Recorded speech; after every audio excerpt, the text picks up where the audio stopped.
Good morning, SCC. Oh, you know we can do much better than that. Good morning, SCC.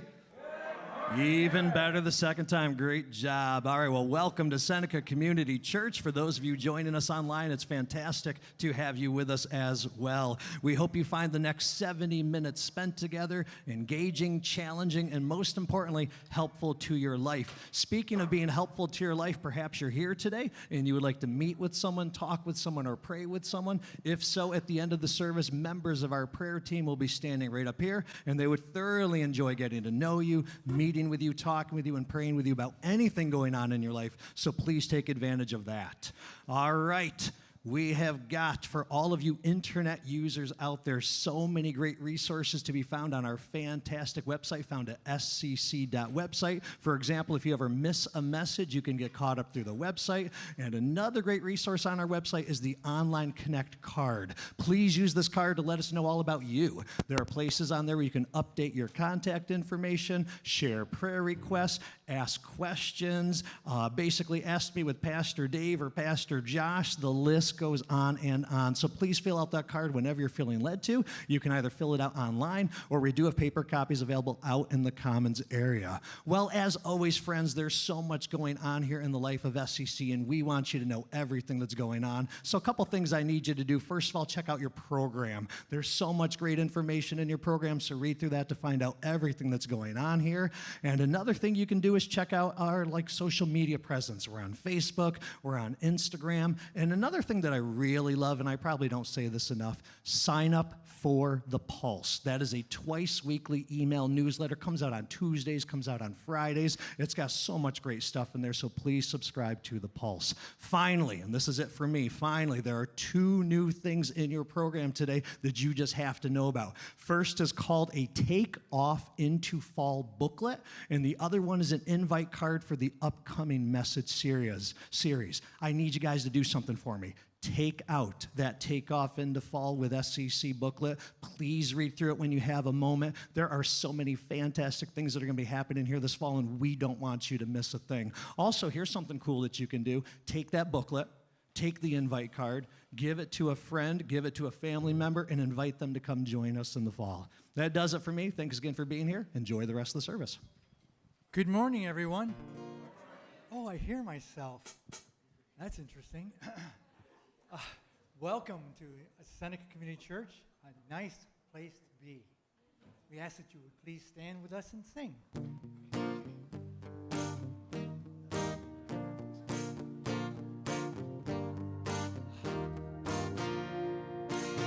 Sometimes I wonder, is he faithful? Does he see me in my struggle? Does he understand? Sometimes I question, is he able? Can he rescue? Can he save me again and again? When I look back, did he move every mountain? Did he part every sea? Yes, he did. So yes, he can. Did he defeat the darkness? Did he deliver me? Yes, he did. So yes, he can. Oh, yes, he did. So yes, he can. Sometimes those voices try to tell me I'm forgotten and I'm fallen too far from his hands. But I know what kind of God he is, and I'm trusting in his promises. I'm believing and I'm singing, yes, he can. Did he move every mountain? Did he part every sea? Yes, he did. So yes, he can. Did he defeat the darkness? Did he deliver me? Yes, he did. So yes, he can. Oh, yes, he did. So yes, he can. Too much now I can't deny. He's come through every single time. From the beginning until the end. He did, he will, he can. That's right. Did he move every mountain? Did he part every sea? Yes, he did. Oh, yes, he can. Did he defeat the darkness? Did he deliver me? Yes, he did. So yes, he can. Oh, yes, did he move every mountain? Did he part every sea? Yes, he did. So yes, he can. Did he defeat the darkness? Did he deliver me? Yes, he did. So yes, he can. Oh, yes, he did. So yes, he can. Oh, yes, he did. So yes, he can. Would you like them to sit down? Oh, they can sit down. Sounds good. Everyone, you can sit. Well, good morning. Welcome to Seneca Community Church. It's a pleasure having every one of you here this morning. Lots of friends and family get to visit this morning. That's awesome. Welcome. We're glad you're here. Whether this is your first time or your umpteenth time, welcome. I'm going to go ahead and pray for us this morning. If I haven't met you before, hi, I'm Josh. I'm one of the pastors here. I get to serve with our youth and just in general pastoral responsibilities, and I get to bring the message today as well, which I'm excited for. So stay tuned for that. But I'm going to go ahead and pray for us this morning, so if you would join me in prayer, that would be awesome. God, thank you this morning for just your peace. You offer us peace when we talk to you, when we get to communicate with you, and we can talk to you anytime. Your peace is available whenever we reach out. So God, bring your peace this morning. Thank you, God, for all of the work that was done yesterday on our addition here at SEC. Thank you for the drywall and all the men and women who came to help put up the drywall and also to make food.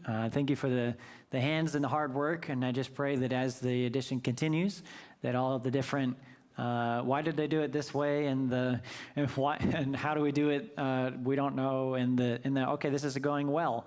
I just pray all of that would be blessed with your peace. And that it would just continue to go well, and you'd continue to provide for the paving as well, and it would all go forward, and it would result in people knowing more about you with a space that declares your glory and your peace. God, I just pray that as the people prepare for school, whether they're college students leaving in the next week or two, or already having gone to their either first experience or new experience, or they're returning to school, I just pray that for students going back to school and students going to school for the first time, or teachers preparing to start up teaching in the next few weeks, just prepare their hearts with your peace. Give them a confidence that you will sustain them when they trust in you, even when it's stressful. And I just pray that you'd give those who know you, especially, the peace that surpasses understanding, so that when they go into these stressful situations, they are able to show your peace to other people. And they might be like, hey, why do you have peace now? It's really stressful. And they can say, oh, it's because I know Jesus. Lord, thank you for your peace. And I just pray that as we think about our world today and the recent meeting of our nation's leader, Trump, and Russia's leader, Putin, I just pray that conversations and discussion would go well and bring your peace. I'll keep praying for it, Lord, because we need it. We need your peace in the war in Ukraine. I pray that as leader Zelensky of Ukraine and Putin and Trump and the NATO leaders all meet together and try to figure this out, Lord, that your peace would be brought, whatever that looks like. But Lord, also that in the midst of conflict, we'd know that there only is one who has peace, and that's you. All these things point to our need for you. So, Lord, I also pray for our local fire departments who have responded to several fire calls recently. Thank you that everyone has been kept safe. Lord, I just pray for the structural damages and the provisions for rebuilding. And I just thank you for keeping everyone safe. Lord, continue, please, Lord, to give everyone safe. And with all these fires and news of wildfires and the haze and the smoke in the air, Lord, there's just so many signs that we need you. We need your peace. We need you to return. We need you to restore all these things, make them new, good, and beautiful again. God, I just pray that when it comes to our personal hearts, whether we have something on our hearts this morning when we're living in our own failures or living in our own hurts, I just pray, Lord, that whatever it is, we would come to you and know that you are trustworthy. We can give these things to you, and that even though the world is chaotic, and actually, because the world is chaotic, it's a pointer that we need you. Lord, thank you for this morning. I just pray that as we continue to sing and as our hearts are kind of here, Lord, this morning, I just pray that you'd bring us here. Bring our hurts and our failures with us, and then we just lay them at your feet and ask you to take them and do something with the broken pieces. I just pray that as we continue to sing, that you'd bring our hearts to know you, that we'd know you more and more and more. And it's in your name, Jesus, I pray these things. Amen. Thank you, Pastor Josh.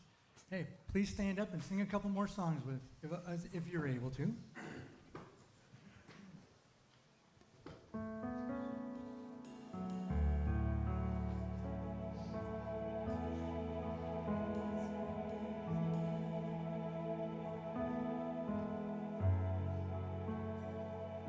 A thousand generations falling down in worship to sing the song of ages to the Lamb. And all who've gone before us, and all who will believe, will sing a song of ages to the Lamb.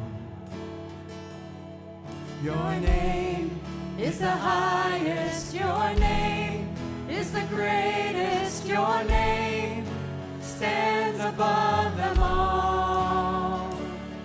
All thrones and dominions, all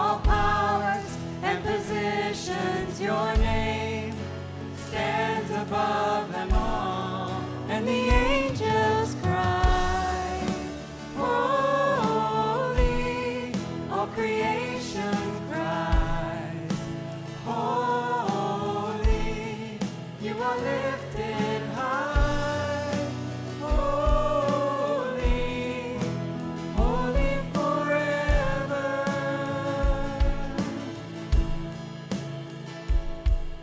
If you've been forgiven, and if you've been redeemed, sing the song forever to the Lamb. And if you walk in freedom, and if you bear His name, sing the song forever to the Lamb.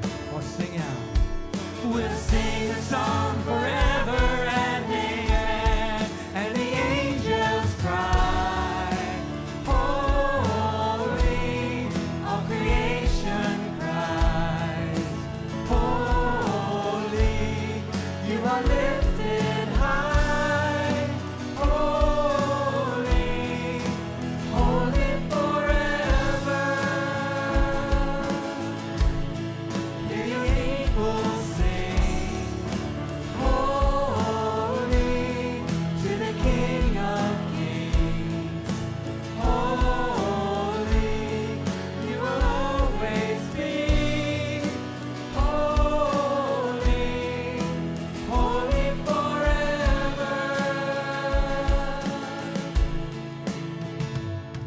Your name is the highest, your name is the greatest, your name stands above them all thrones and dominions, all powers and positions, your name stands above them all.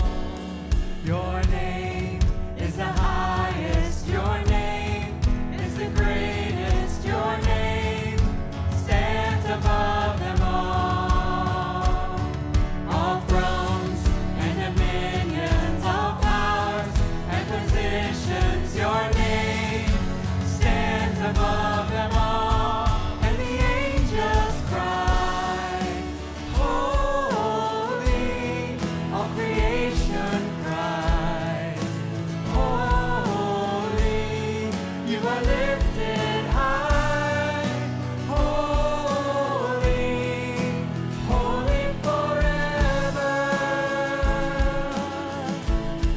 Hear your people sing, holy, to the King of Kings, holy, you will always be, holy, holy forever.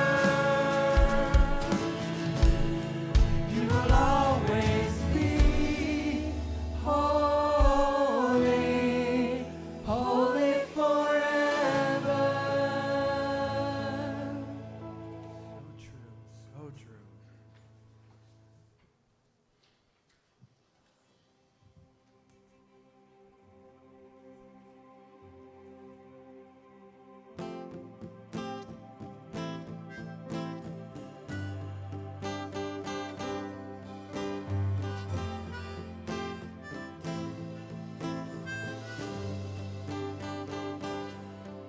You give life, you are love, you bring light to the darkness, you give hope, you restore every heart that is broken.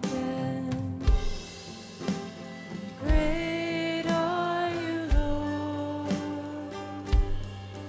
It's your breath in our lungs, so we pour out our praise.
So we pour out our praise, pour out our praise. It's your breath in our lungs. So we pour out our praise to you only. It's your breath in our lungs. So we pour out our praise, pour out our praise. It's your breath in our lungs. So we pour out our praise to you only, Lord.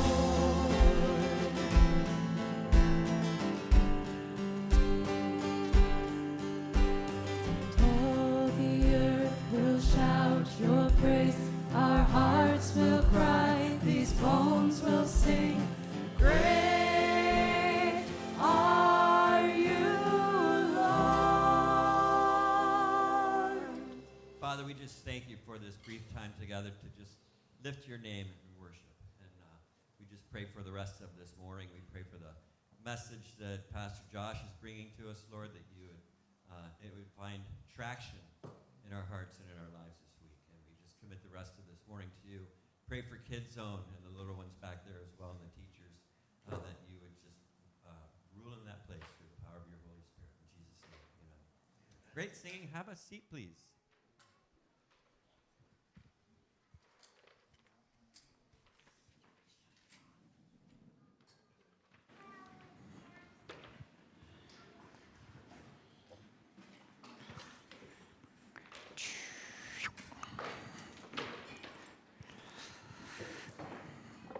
Well, good morning once again. A little bit about me. As I've already introduced myself, my name's Josh, one of the pastors here. I've actually only been here as a New Yorker for about a year. We moved last July. So it's been a really awesome year. It's blown right by. I can't believe it's been a year. And also at the same time, it's like, wait, it's been a year? That's a long time. So it's been awesome to be here. My wife is originally from this area. She lives with her lived with her family about an hour west in Steuben County. So she grew up over there, and so we enjoyed being here. I've loved being up here in New York. I love our weather around here. I especially love our home that the Lord has provided for us. We have this lovely fenced-in yard, and we have our dog really loves our fenced-in yard. Our dog is named Tozer. This is our dog. If you know anything about Tozer, the author A.W. Tozer was a theologian. That's why we have the picture of Tozer with the glasses, and he's got a book in front of him. So he's a very astute little guy. He's a Shetland sheepdog, so Sheltie. He's a little bit small for a Sheltie. He's only like 14, 15 pounds. So, yeah, we just had a newborn son. He's just about 3 months old, 2.5 months, I think, and that's blown by too. He's almost weighs just the same as Tozer now, which is ridiculous. He's going to surpass him pretty soon here.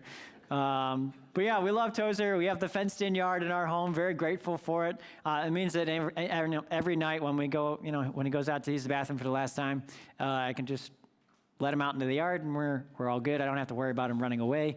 It's really a blessing. So, however, this past Wednesday, at about 10 p.m., which is usually when we go to bed, I let Tozer outside, and I walk out with him because sometimes it's just nice to stand outside.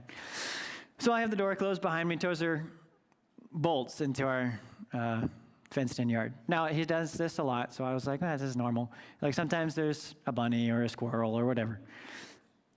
Usually I yell at him, being like, hey, stop, don't go chasing wildlife, because, you never know when it's something else. Well, this particular evening, he runs away. He's running a little faster than normal. I'm like, that's odd. I hear this little, I'm like, that's interesting. And I didn't exactly recognize the sound at first. My wife from inside realizes, I know exactly what that sound is. And the smell that followed afterwards made it very clear that Tozer had encountered a skunk. Yeah, he got sprayed by a skunk. He comes walking back, and it's very pungent. Now, I've never experienced skunk spray up close and personal like this before, so I was like, I I actually thought I knew something about skunks apparently, and that's that they actually do spew some sort of liquid that's like green, yellow colored. And so I was like, so I looked at him and I was like, you clearly smell like a skunk, but maybe he just sprayed nearby because I don't see any of the green, yellow gunk on you. So I'm like, I'm also tired. So I'm like, he's fine. So I opened the door and let him inside. Yep. Of course, Michael's inside, and you all know. The smell immediately permeates our entire home. And thankfully, at this point, our son Toby has been asleep for about an hour, and he usually sleeps through till at least about 2 a.m. Sometimes, actually, he sleeps through about 5 or 6 a.m. now, which is awesome. So he's asleep through this whole thing. I think he was the least stressed about the situation. So yeah, Michael comes over. She's like, he was sprayed by a skunk. And I'm like, well, has he been sprayed by a skunk? I don't know, maybe. But he definitely was. But I was tired. I was frustrated. I didn't want to deal with it. It's 10 p.m. And so I was like, he's fine. We'll just put him in the crate over here, and we'll wait to deal with it. Michael's like, no, we can't wait to deal with this. Like, it'll just continue to stink our home, and it'll be terrible. So we did bathe him.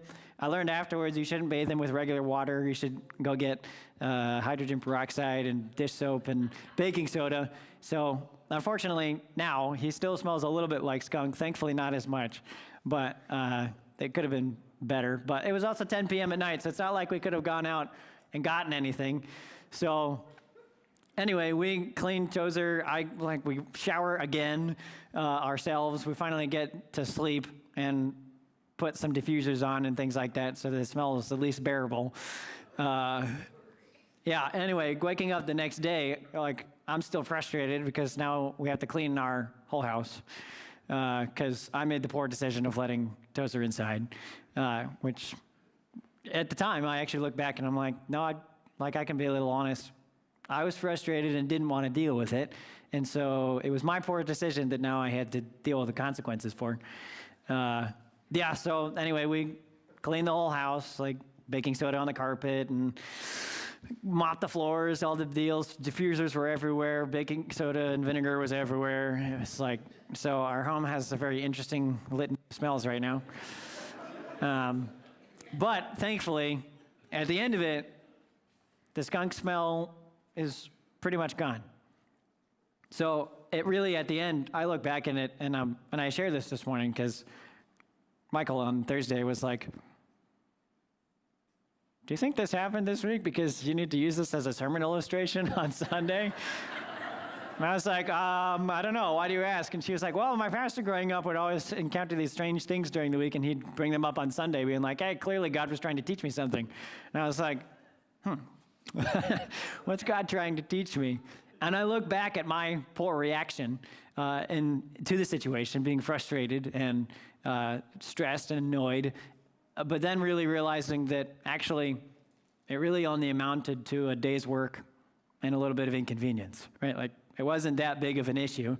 But I look back at it and I'm like, did it really deserve the amount of frustration that I had? Really, no. No, I could have just trusted in God, and I did have to put, preparing for my message aside that day on Thursday. I usually like to get things done early so I can kind of sit in the being done, not working, late on Friday or Saturday. But we're here, so I did prepare. We're good. We did finish.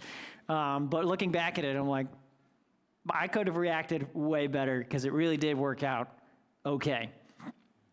Which brings me to this morning and asking you the same sort of question. When life happens like this, how do you react? Do you get frustrated about really tiny stresses or inconveniences? Do you get really frustrated or stressed by those small things? Like just simply when your daily to-do list goes out the window because life happens, or you make a bad decision and then the daily to-do list goes out the window. How do you respond? Now, it could be bigger things. It could be bigger things like relationships, or poor financial decisions, or coworkers or employers mistreating you, or losing a loved one, or losing a job. It could be far bigger and not just inconvenient things, but hurtful things. How do you react? Well, if you haven't been with us on Sundays and in our message series, we've been talking about King David. King David comes from the 1st and 2nd Samuel books in the Bible. And we see the story of King David. He starts out as a shepherd boy. He's a shepherd, and then he's chosen as the second king of Israel. He was then chased around the countryside by the first king of Israel for many years. It's David, when he was first chosen, was around 9 or 10 years old, and he's not king until he's 30. So long time that he was chased around the countryside by this other king. And everything, when he finally does become king, David becomes king, everything's going really, really well. The kingdom is going well. All of his enemies are getting conquered.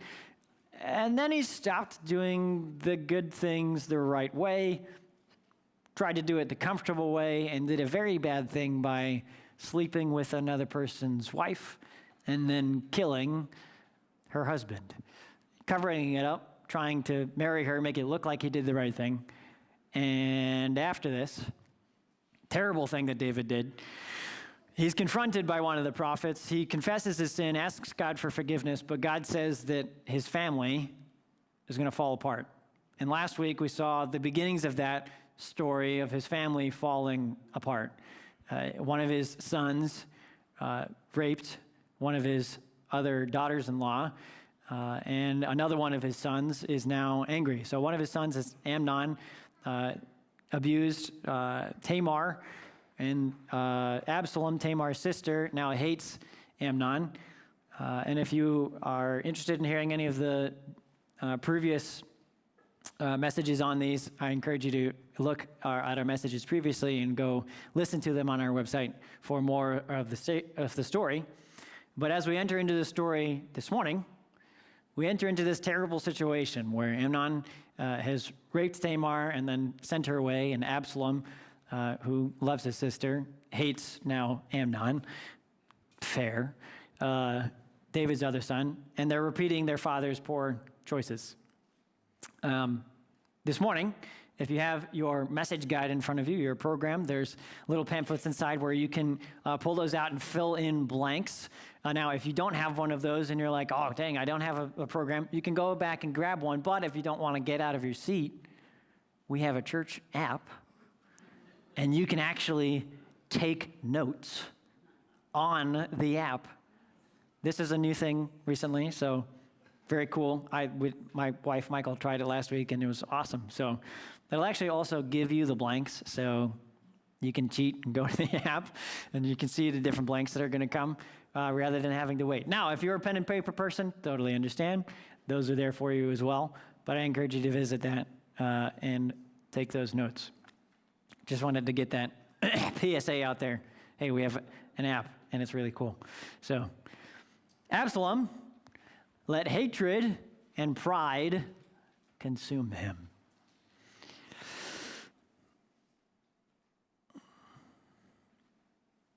In 2 Samuel, after this situation, it says that when King David heard the situation with Amnon and Tamar, he was furious.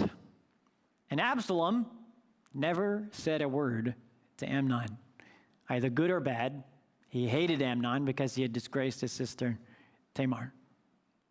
Now, if someone had done this to my sister, and I have a sister, then I would also absolutely despise their hate. I would hate their guts, right? It would make sense to have this sort of reaction. And that's meant to bring us to a reality where it's like, this is clearly unjust. This is not good. This is painful. We need justice. But that justice is not meant for us to seek ourselves. So Absalom gets consumed with hatred, and he wants to seek justice for himself. And so he gets angry, and he actually wants to do something about it. But what he does about it is not right. However, it also says that King David, when he heard this, was also furious. But David did nothing. He didn't do anything. He didn't respond to Amnon or Absalom. He didn't intervene in the situation, didn't even say anything. At least the Bible doesn't say he said anything. He did nothing. So Absalom takes things into his own hands, and for 2 years, he gives him the silent treatment, doesn't say anything to him. 2 years. And the fact that Absalom hates Amnon is actually so obvious for everyone that when Absalom conspires to bring all the king's sons to his house, and Absalom kills Amnon and murders him, stabs him in cold blood, surrounds him, takes him down, they actually think that all the king's sons have been killed. But one of the messengers that bringing this news to David says this, is David's brother, Jonadab, son of Shimei, said, "My lord should not think that they killed all the princes. Only Amnon is dead. This has been Absalom's express intention ever since the day Amnon raped his sister, Tamar." Everybody knew that Absalom hated Amnon and wanted him dead. Like, everyone knew it, and David chose to do nothing. David neglected his son. Absalom, after this, he runs away to a nearby town and goes and stays with his granddad. His granddad was a neighboring king, and his daughter was someone that David married for political reasons and then had Absalom. So Absalom flees to go to stay with his grandpa. And David is really, really, really sad for his son, Amnon. Understandably, he just lost his son. And then his other son is running away. But he still chooses to do nothing for 3 whole years. David mourns Amnon, and I think David needs to find some healthier way of grieving, because a lot in this story we see David not healthily grieving and then neglecting the rest of his family. But he did mourn for Amnon, and he longed to see Absalom eventually. So finally, David's army commander, Joab, one of his good buddies, convinced David to bring Absalom back, but he still neglects him. He said, "Then Joab went to Geshur and brought Absalom back to Jerusalem, but the king said, 'He must go to his own house. He must not see my face.' So Absalom went to his own house and did not see the face of the king. Absalom lived there 2 years in Jerusalem without seeing the king's face." This is a long time. It has now been 7 total years since Amnon raped Tamar. 5 years since Amnon was killed by Absalom. That's a long time to hold on to this bitterness and for David to do absolutely nothing. Absalom is pretty rightly furious about this. He's just wrapped up in rage, and he decides to go to David. He finally gets an audience with David, and David finally forgives him. That's it. Absalom finally gets an audience with David. He goes into the court, and David kisses him, which is a sign of peace and restoration. So it's like the whole situation is done. But there's absolutely no justice done. Like, no one pays for the murdering and raping of anybody. There's no justice. There's no seeking right. There's no seeking making the bad thing right. So nothing feels better for anybody. But it's 7 years later, David's just like, "All right, peace, we're good, done. Don't worry about it anymore." And David neglected his son. Now Absalom,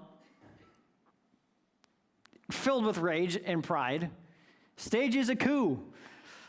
He just stages a coup trying to take David off of the throne, and David is actually completely surprised by Absalom's rebellion. And when he is surprised, he does his best to react well and protect the rest of his family. But David, because he's neglecting Absalom and isn't paying any attention to him, is actually surprised. Even though everyone else probably saw it coming, David is surprised.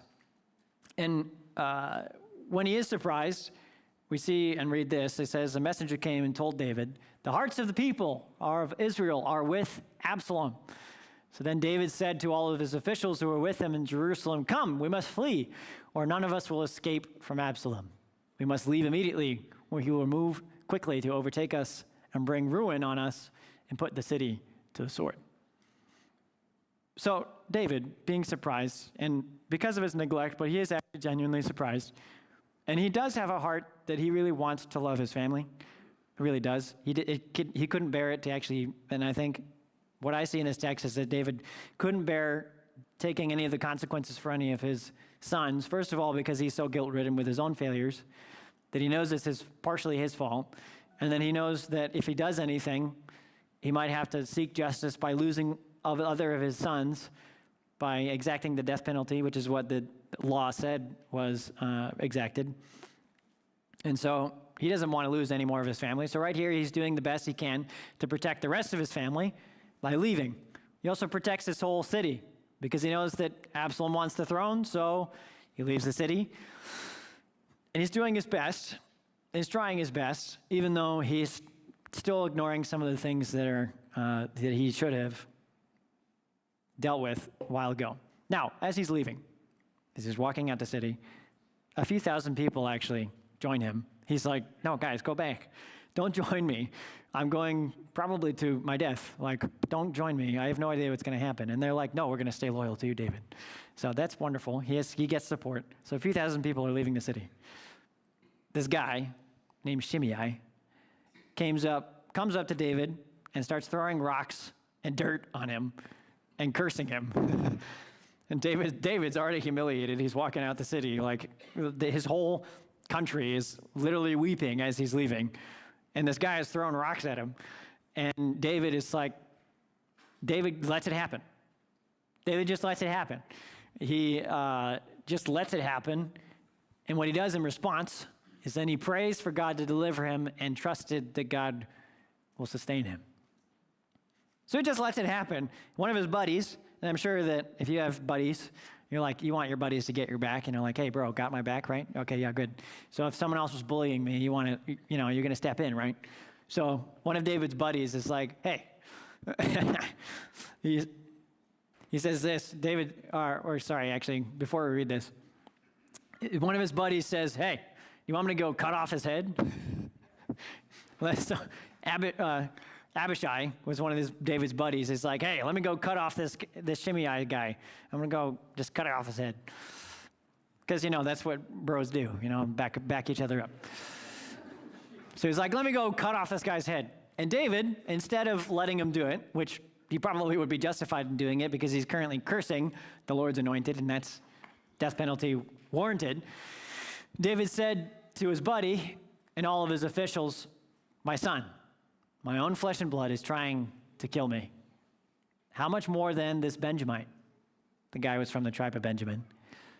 Leave him alone. Let him curse, for the Lord has told him to. It may be that the Lord will look upon my misery and restore to me his covenant blessing instead of his curse today.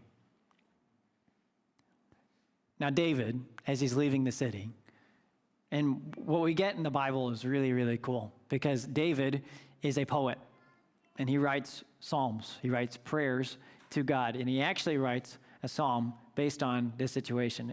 It's Psalm chapter 3. The subtitle says, A Psalm of David when he fled from his son Absalom. This is David's prayer. Lord, how many are my foes? How many rise up against me? Many are saying of me, God will not deliver him. But you, Lord, are a shield around me, my glory, the one who lifts my head high. I call out to the Lord, and he answers me from his holy mountain. I lie down and sleep, and I wake again because the Lord sustains me. I will not fear, though tens of thousands assail me on every side. Arise, Lord. Deliver me, my God. Strike all my enemies on the jaw. Break the teeth of the wicked. From the Lord comes deliverance. May your blessing be on your people. So in this terrible situation, David trusted that God was ultimately on the throne, even if David wasn't at the moment. Now, David also knew that he had no idea how this whole situation was going to turn out. He thought, perhaps this is it. Perhaps I'm going to die. He had no idea, but he was praying to God for deliverance. He trusted him no matter what happened, he was going to be able to get up and say, I arise because the Lord sustains me. That was his trust. He knew that God had a plan. Now, that is quite a story. Like David, his whole family is shattering into broken pieces. His sons are murdering, raping, and killing each other, and now trying to oust him out of the throne and trying to kill him. Like, this is a pretty dramatic story. Now, you and I might not have this level of drama going on in our lives, but we do have broken pieces. We have broken pieces. We may not have messed up this badly or have this level of family coup, but we all have brokenness. So here comes the question. What do I do with the broken pieces? That is a blank, by the way. I forgot to make that yellow. What do I do with the broken pieces? Now, I'm going to introduce life's categories of broken pieces. I've broken them down into 2 categories. And those 2 categories are my failures and my hurts. Now, notice, I'm saying, what do I do with the broken pieces? My failures and my hurts. I'm making it personal, and I want you to take it personally as you listen. This is a me question, not a we question. As David responds to his situation, and his buddies are like, hey, should I go cut off Shimei's head? He's trying to curse you. David recalls what he'd already decided in his head, and that was in 2 Samuel 15. David said to the priests, if I find favor in the Lord's eyes, he will bring me back and let me see his dwelling place again. But if he says, I am not pleased with you, then I am ready. Let him do whatever seems good to me. So his buddy, Abishai, had no idea that he'd said this. So when Abishai is like, hey, I should go cut off his head, the king says to Abishai, what does this have to do with you, you sons of Zeruiah? If he is cursing because the Lord said to him, curse David, who can ask, why do you do this? In other words, when it's super easy for us to look at other people's lives and see all the broken pieces and be like, oh yeah, I know how to fix that. If I was in that situation, I would know how to deal with that failure or that hurt. I wouldn't keep doing that failure. It's so easy to think, oh yeah, I can handle their failures and hurts, and then try to make it better by going to that person and offering advice. And if you've ever had this done for you, you know how, like, dude, that's not what I need right now. Like, you're just coming to me and just telling me, hey, this is how you fix your situation. And why that's not great for people to do is because, well, you might not be taking into account that that person is living in a way that you aren't completely familiar with. So the best thing for you probably to do would be to go and actually listen to their situation, because if they'd listened to David, he would have been like, hey, no, I'm trusting the Lord here. I don't need any ways to solve it. I just need to wait and to trust. So it really also, the reason why I say that this is a me question and not a we question is because it takes our eyes off of what I do with my broken pieces. So if I'm just worried about everybody else's, then I'm not thinking about my own broken pieces. What do I do with them? Right? That's the question, is what do I do with these broken pieces? So, what are life's broken pieces? I said before that it was my failures and my hurts. What do you mean by my failures? Well, when I commit sin, and that it just means that it's anything against God's design. So God designed us for human flourishing. God designed us to love him, to love one another. And any decision that is against that is called sin. As the Bible calls sin, it's rebellion against God. Kind of like Absalom was rebelling against David. It's rebellion, taking things into our own hands. So life's broken pieces for me are my own failures, my decision to let Tozer inside because I did not want to deal with the smell. Now that consequence lives throughout the rest of our home because I chose to make that decision. So those are my broken pieces. Other things could be my mistakes, just that aren't necessarily wrong, but are just poor decisions. It could be a ruined marriage, ruined family relationships because I was selfish, or bad financial choices, or just trying to get by at work and then losing my job, something like that. Take it personal. Fill in your blank.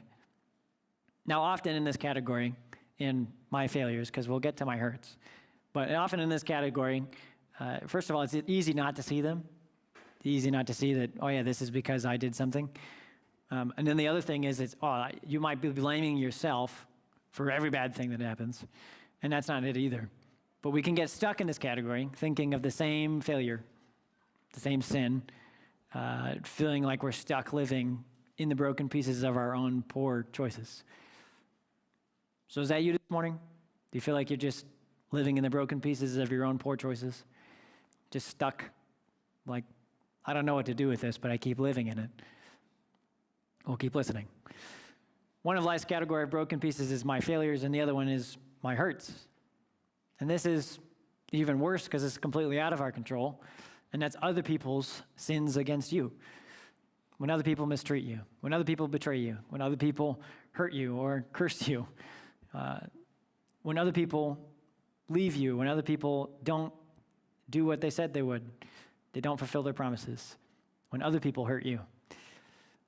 And then the other thing in this category of my hurts is just simply our bodies hurting. Like our bodies are degrading and getting diseases and not functioning properly. Other things in this category could be heartache or heartbreak, loss, really anything that hurts that isn't caused by me or isn't my fault, but it's just simply part of living here on earth. Because not everything is because of someone else's sin. We just simply live on the earth, which means we live in a reality that's broken all the time. So those are my hurts, my failures, and my hurts. And now, I know some of you have pretty extreme situations, or you look back on your life and you're like, that was an extreme situation. But they're probably not as extreme as David's. However, that's kind of the point. It's kind of the point of the story. You may not have even a major hurt right now or a failure that's even coming to mind. You might be like, Josh, you're kind of talking about all these failures and hurts and things, and like maybe I could think of something, but I don't really think of anything right now. Well, I would encourage you to actually ask God to give you something, at least bring one to mind, that you can apply to this question. What do I do with my broken pieces? And if you don't, then pay attention, take notes, because you will have one eventually. It's just part of living in this world. So what do I do with these broken pieces? Well, I can try to put them back together myself. I can try to put them back together myself.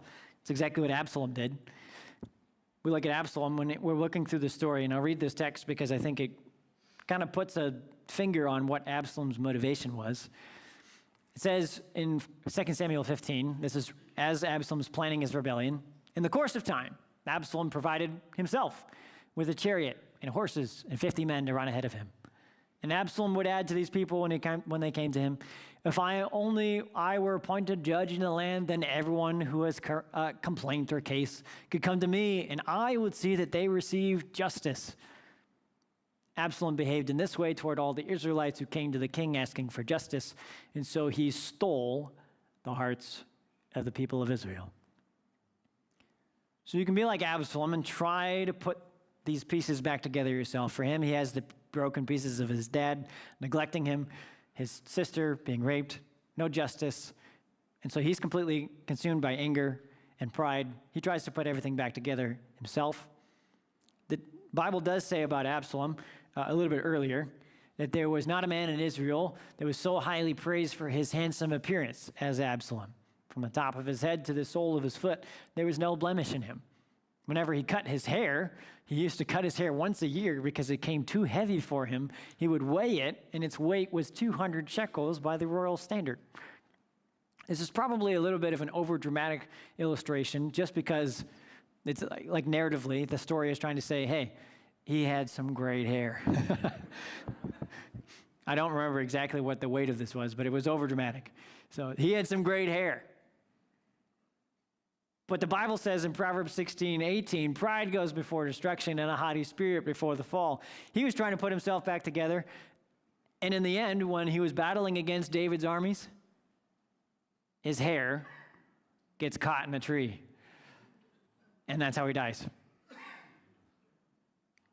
Like he was trying to put himself back together, and the very thing that gave him pride, the very thing that won over or that stole the hearts of the people of Israel was his good looks and his flattery to them, and that was the very thing that was his downfall. The only thing that was left of Absalom in Samuel 18:18, it says, during his lifetime, Absalom had taken a pillar and erected it in the king's valley as a monument to himself. For he thought, I have no son to carry on the memory of my name, which wasn't true. He had 3. He named the pillar after himself, and it is called Absalom's monument to this day. So Absalom, trying to take the broken pieces of his life and make something out of them, only thing that's left of him at the end of his life is a piece of stone. That's it. It's the only thing left. It's a stone in the ground. You could do that. You could do that with your broken pieces. Try to put them back together yourself. Let the feelings of hate or pain or hurt and loss and fear guide your decisions, and choose to follow that path. And all that's left at the end is a stone in the ground. More than that, you forfeit your soul forever by not giving your broken life over to God. He wants to take your broken pieces and heal them. He wants to take your life and show you his love. He wants to take these things and show you his glory. Glory just simply means the experience of God, or his goodness, his love, the experience of who he is. I imagine glory as the light rays that are coming off of God. Like it's just glory. Like that would be what God's glory is. He wants you to experience that for yourself. And by not giving your broken pieces over to him, you don't get to experience his glory, his love, his goodness. That also means that you can't be in his glory forever. If you're still holding on to the sin or rebellion against God, if you're not giving your brokenness over to him, the only thing that can take away your sin is by believing in a different king. Not making yourself king, but believing in a different king. And that's King Jesus. King Jesus took your sin, my sin, on himself. He lived a completely perfect life as a sacrifice for us. He took on the death penalty of our brokenness. He took on our brokenness. He took it on the cross, died for the consequences of our sin, which means that before God, when we put our faith in him, we are considered just, paid for. Justice is done. Jesus fulfilled it. You're completely covered when you believe in him. And he also rose from the dead, which means when we give our brokenness to Jesus, he wants to take it and heal it. He takes it and brings us wholeness. We are whole and healed when we believe in Jesus for deliverance.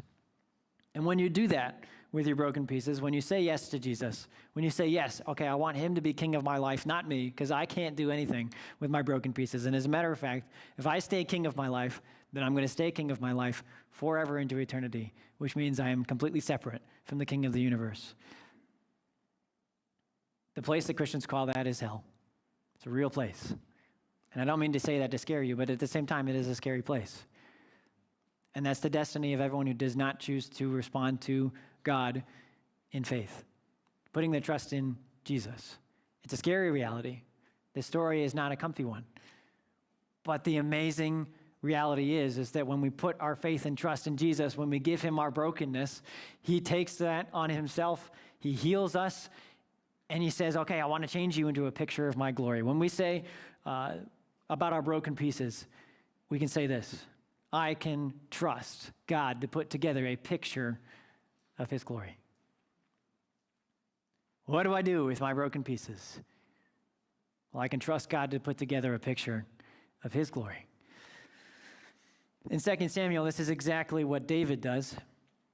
To read these verses again, David says to him, the Lord has told him to curse me. It may be that the Lord has to look upon my misery, my brokenness, to restore me to his covenant blessing instead of his curse today. David completely trusts his brokenness, knowing he can't do anything about it at this point, to God. And he prays that you, Lord, are a shield around me, my glory, the one who lifts my head. I call out to the Lord, and he answers from my holy mountain.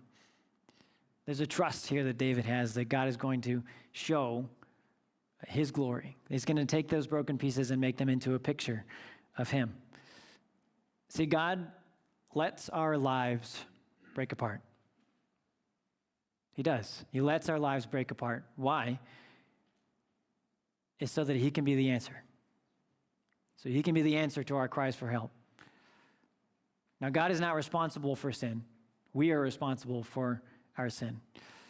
And God is not the author of evil, but he is in charge. He lets it happen because he knows that he is the only one who can restore all things. So when we look at our broken pieces in our life, he wants to take those and make them into a picture of his glory. And when we cry out to him for help, because every broken piece that we have is a picture that points us to our need for him. When we cry out to him for help, he also gets the glory. He gets the credit. That's another thing that glory means, is credit. God gets the credit for when he saves and delivers in bad situations. See, David ends up back on the throne. He ends up back on the throne in Israel after a lot of hurt and a lot of different bad things to get there, but he ends up back on the throne. And David, during that story, would rather have died than lose another one of his sons. He's lost 3 sons at this point, the one born to Bathsheba, and then Amnon, and now Absalom, all because of his brokenness and his failures, but also because of their poor decisions. I think there's a both and. It's not just one person's fault. Sin is rampant, and people die. It was a hard reality for him to grasp, and it's a hard one for us to grasp.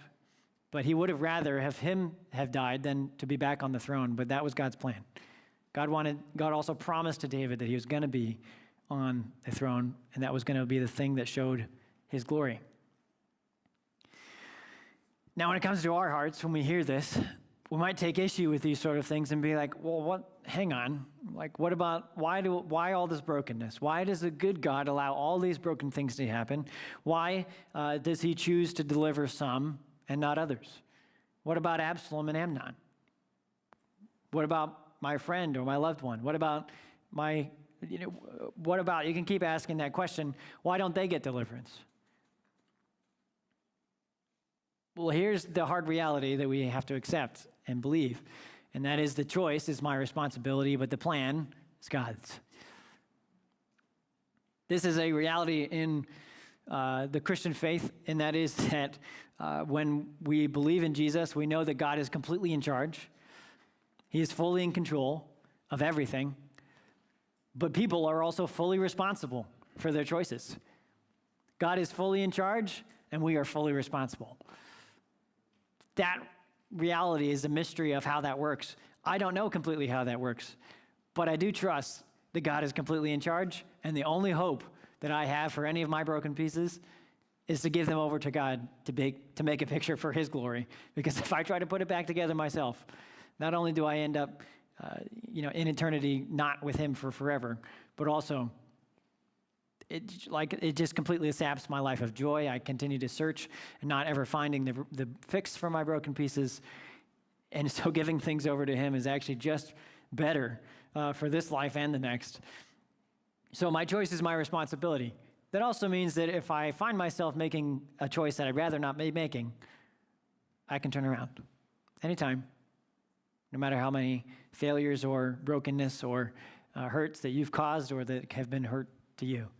At any time, you can make a decision to come to the Lord and say, God, take my brokenness. And I encourage you, don't delay. Because there are stories in the Bible of people who delayed and then die that night, not to completely cause fear in your heart.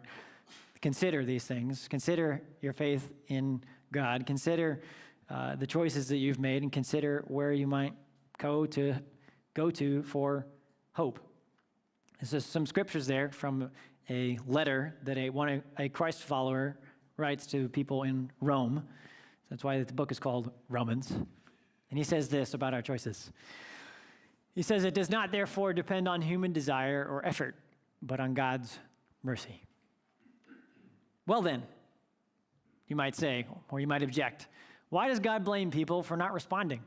Haven't they simply done what he makes them do? No, don't say that. Who are you, a mere human being, to argue with God? Should the thing that was created say to the one who created it, why have you made me like this? When a potter makes jars out of clay, doesn't he have a right to use the same lump of clay to make one jar for decoration and another one to throw garbage into?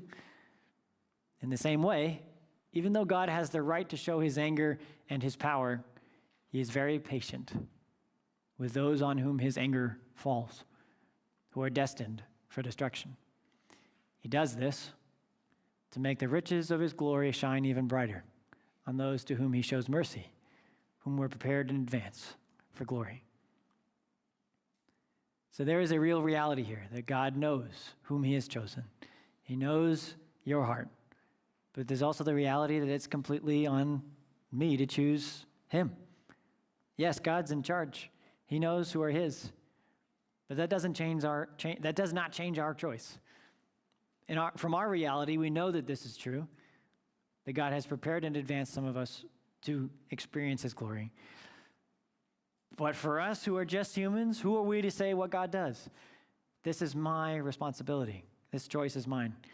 The choice is my responsibility. The plan is God's. What do I do with my broken pieces? Well, as for me, I lie down and sleep. I wake again because the Lord sustains me. I will not fear, though tens of thousands assail me on every side. Now, whether it's tens of thousands of tiny, stinky skunk cells that permeate my home, or if it's one giant mistake, or a huge failure, or repeated the same failures over and over again, or if it's the hurts that have been caused to me, or the pains that I feel every single day, I know that my God has a plan to use them to show a picture of his glory. And even if I react poorly, even if I react to these things with frustration, with anger, with stress, not trusting in him at first, but just trying to take these broken pieces and make something out of them. Because when you become a Christian, this is something we do every single day. We try to take the broken pieces of our lives and make something out of them. And that's our first reaction oftentimes.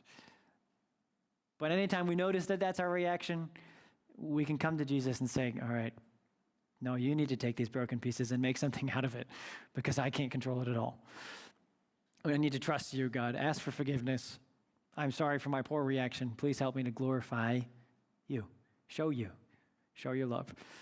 We can do that every single day. So here's the question for you. And our bottom line for today: how will I react to life's broken pieces? I will trust the Lord who sustains me. If you have any questions, or if you have any burdens that you need prayer for, I really encourage you to talk to the people who will be up here, over here, and over here, and ask them for prayer. Because these are heavy things to lift before the Lord. But when we lay his burden on us, he unburdens us from those broken pieces. He can be your healing. He is your God. And I encourage you to trust him today. Let's pray. Father, thank you for being our sustainer. Thank you for being in charge. God, there are lots of ways in life that we would rather it have worked out differently. There are lots of decisions that I've made or that others have made toward me that I would rather not have experienced or not made. There's lots of brokenness in my life, Lord, that I would rather not have to deal with.